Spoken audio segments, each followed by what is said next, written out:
This is the Kitchen Sink WP Podcast, episode 646. I program my home computer. We have a server crash, 404 error, page not found, links aren't working, system is crashing, system is crashing, system is crashing. Your old HTML website, barely alive. We have the technology. We have WordPress. A new website, better than it was before. Better, stronger, faster.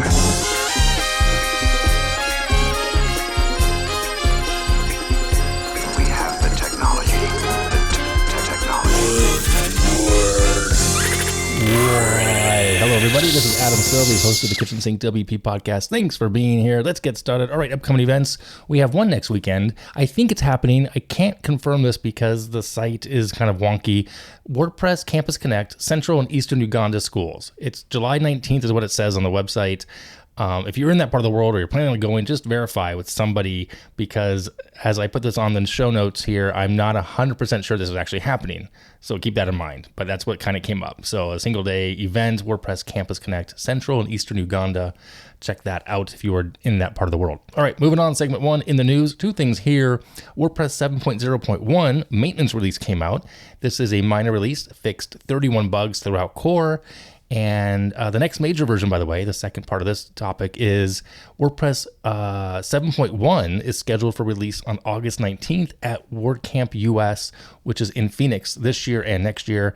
Yeah, August, Phoenix, that's tough. But there's about a 25% chance I'll be there. Not 100% chance, 25%. We'll see. Okay, what else in the news? Oh yeah, also, this one's important to me. I mean, it affected me the minute I found out about it.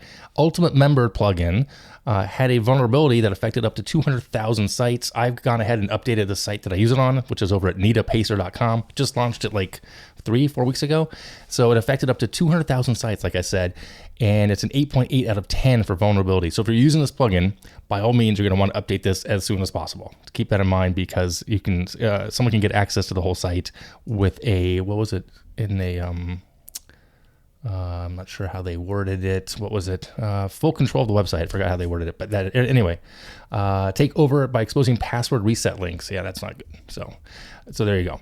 All right, moving on to segment 2, the meat and potatoes of this week's episode. So this week, I am, again, going to get a little personal, as I do often, sharing all the things, what's going on in my brain and whatnot.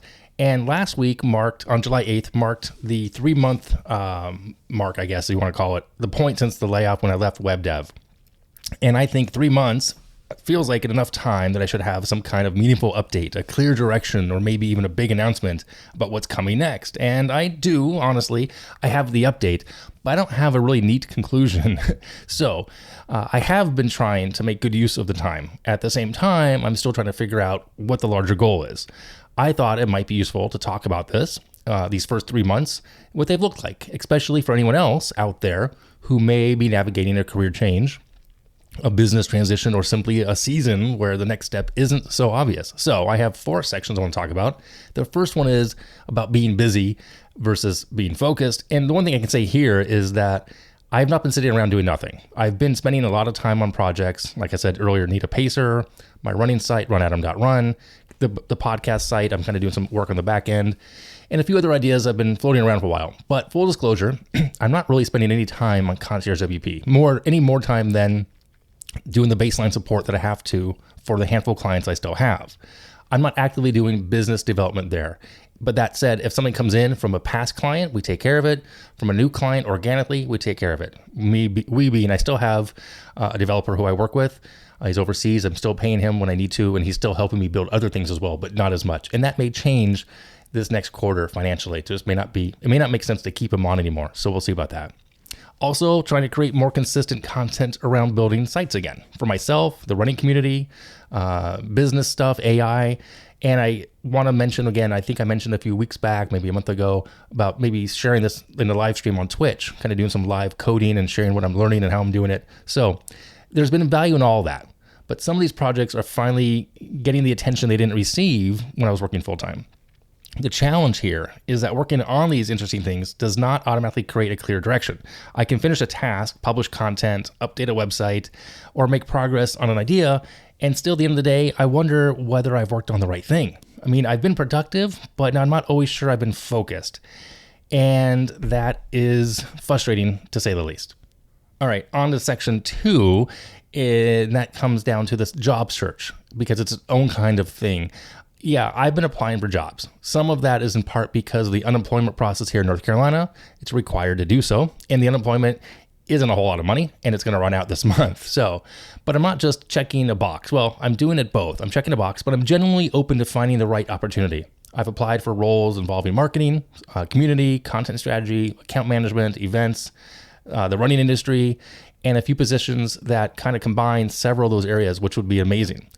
The difficult part is the silence. I'm estimating that I hear back from about 10 to 15% thanks but no thanks of those applications. Most of the time, no response at all. Pretty normal, sadly.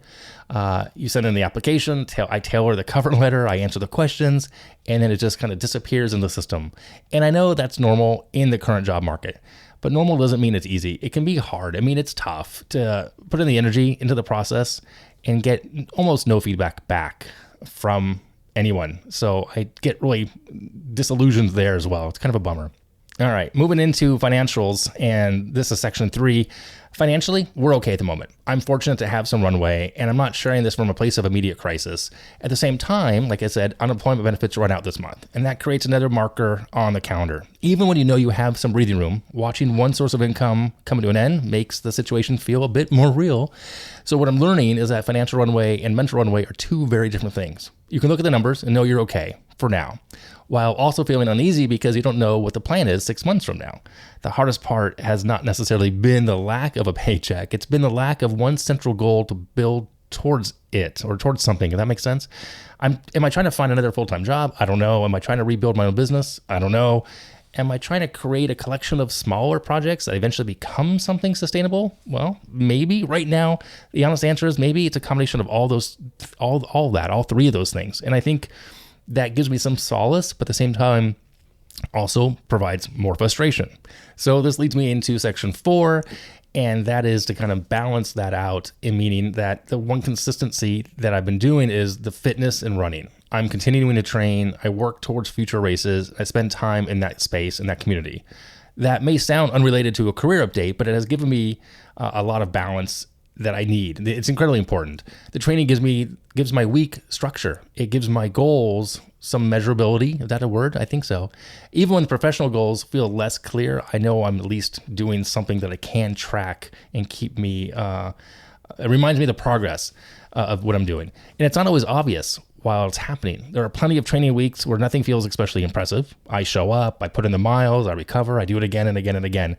It's only after several weeks or months that I might recognize what those smaller efforts have created.